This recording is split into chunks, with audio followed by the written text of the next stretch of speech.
going to say if you when you're over there thinking, if you say, "Let me think now," that the Medrash he did examine her, and it was because I don't want to just sleep with anybody. She could be who knows whose wife, and then I'll be doing adultery.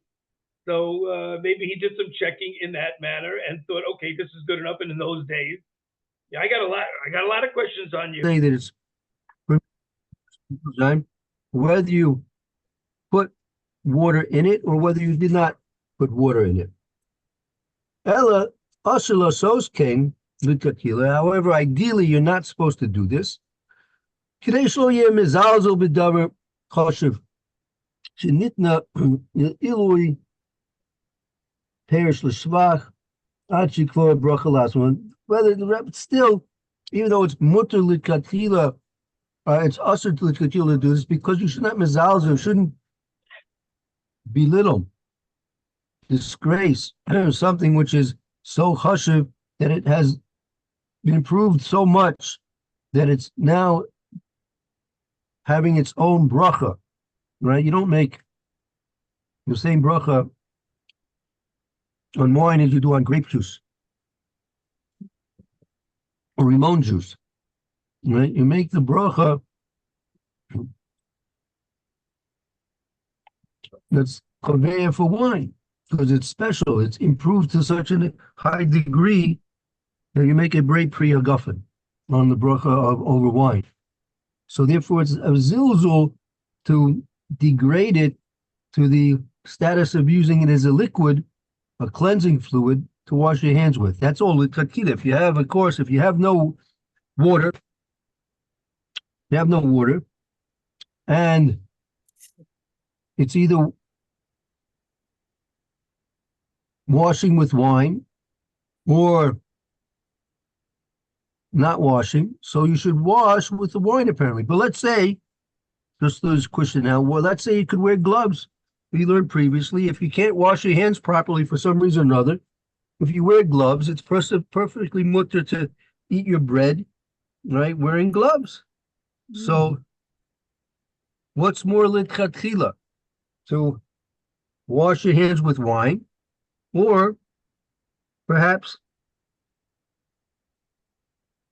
put on gloves. You can get yourself a one of these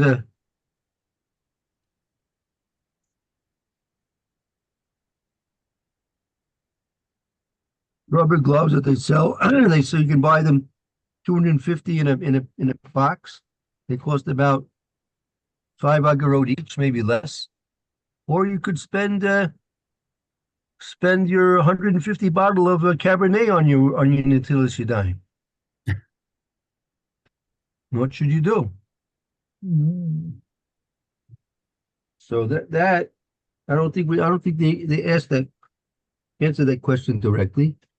But let's see what we can learn from the Mishna that may help us answer that question.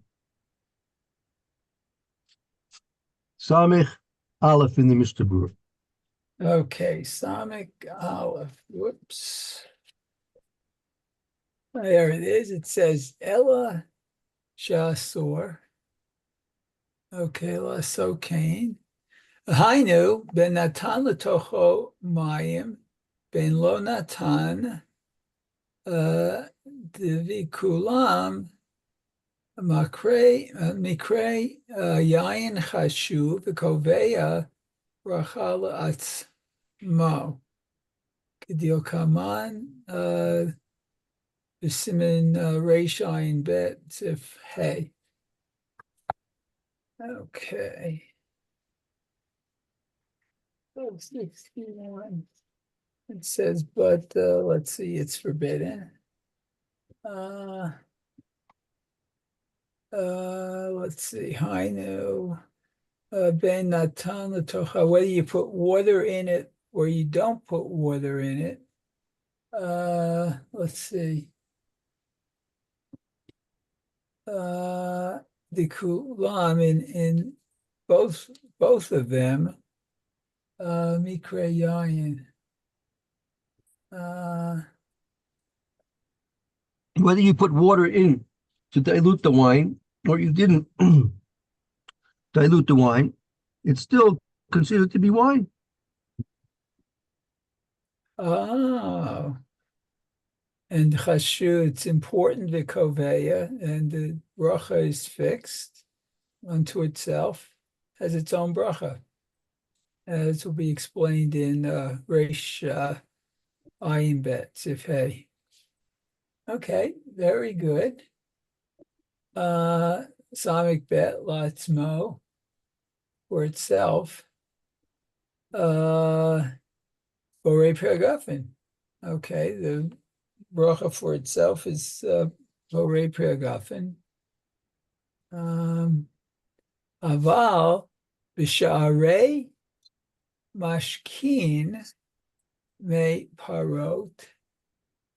Okay. But the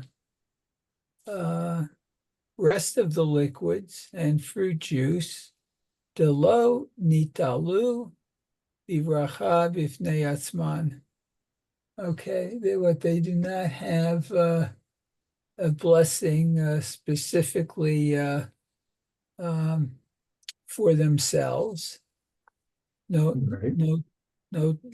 lean af lechatchila l'deya zo.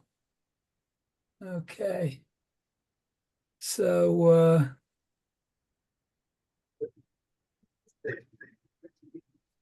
initially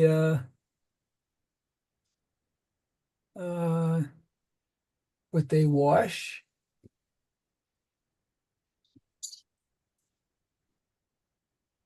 I mean, there's a difference according to this opinion, right? Yeah. That you're not supposed to wash with wine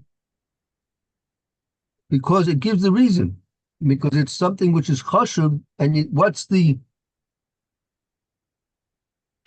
indication that wine is more chashuv than other things? Because it has a bracha for bifnei atzmo. It's been given by Chazal a bracha brei priya that shows that it's much more significant than other liquids. Beer doesn't have a special bracha. Limon juice doesn't have a special bracha, right? Orange juice doesn't have a special bracha. Grape juice does happen to have a special bracha. That's a question we're not going to go into now. What's the difference between wine and grape juice, and why do they share the same bracha? If in fact the grape juice doesn't really have the same properties which make wine significant. Ask ourselves for a moment. When the Mechaber said, right, you're not supposed to wash with wine, kadesh lo yizalzel b'davar chashuv, that you shouldn't mezalzel the mean something which is chashuv. Why is wine chashuv? What's the chashibus? What's the source of our deciding that wine is so very significant? Mm-hmm.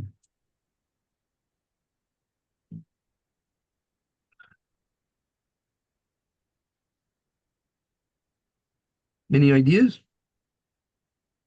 The authorities, the sages, insisted that this one will have a special bracha, even if you're already drinking. And I think like bread is the father of all foods, we always say that wine is the mother of all drinks.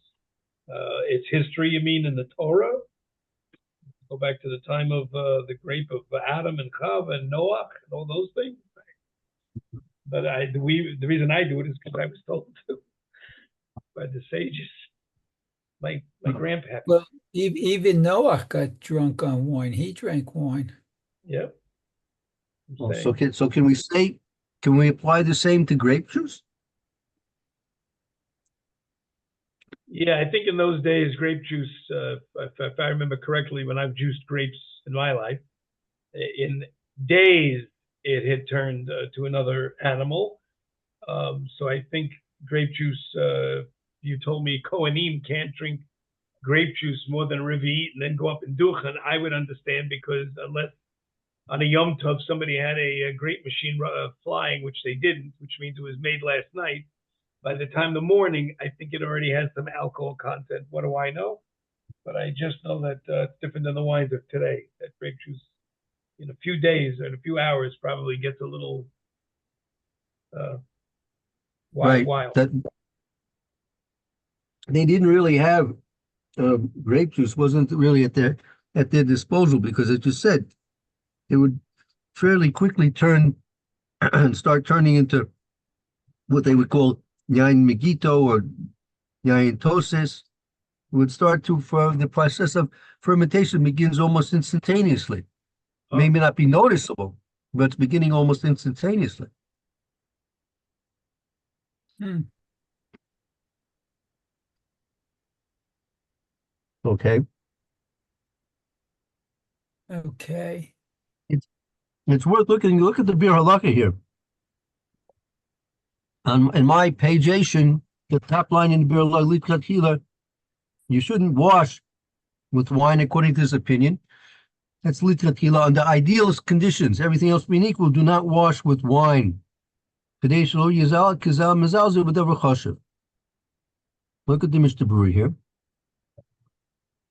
Okay. Okay, so let's see. L'hatchila kadesha lo yehe mizal zel. Okay, mashma disha'a mashkin mutar l'hatchila ladat so.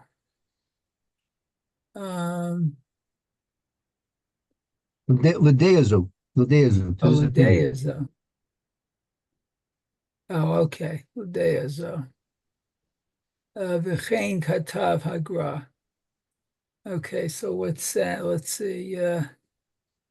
So we learn that other drinks,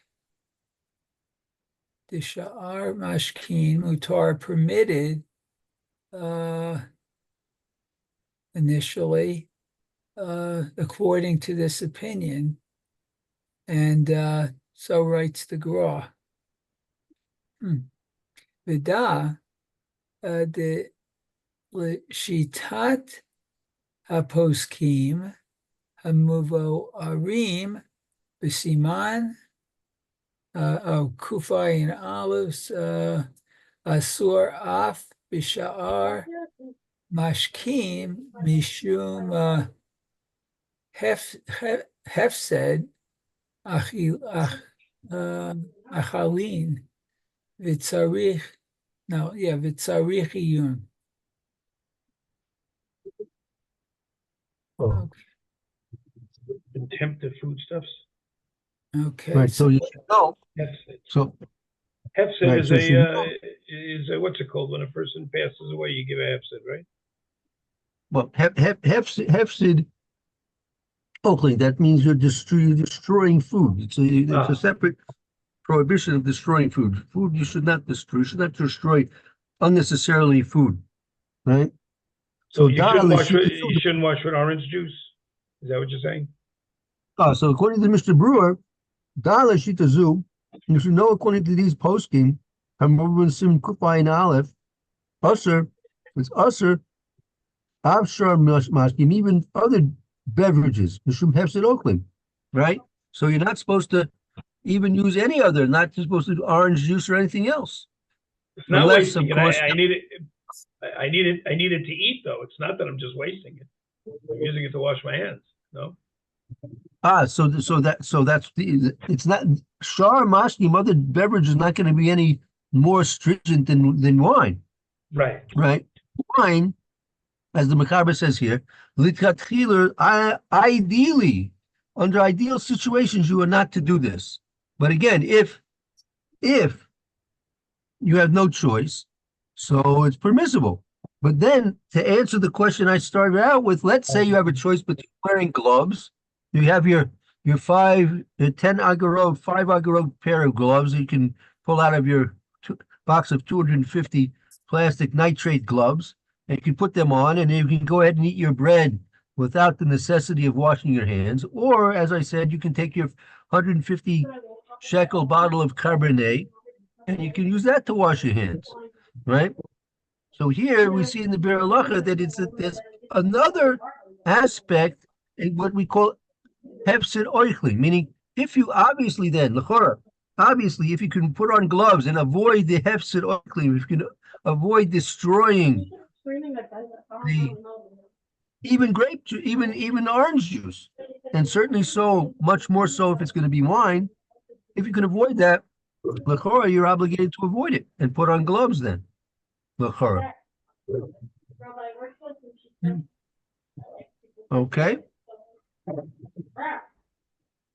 Very good. Very good. Okay. I think we reached time. Yeah, we reached our time. So we're in Samech Gimel now. The Ramah interjects that we're talking about. We'll make a distinction between white wine and red wine. So we'll get to that distinction tomorrow, Mitzvah Shem. Okay, thank you. very good. Thank you. Okay, everyone should have a wonderful afternoon. Thank you, Hope Rabbi. to see you tomorrow.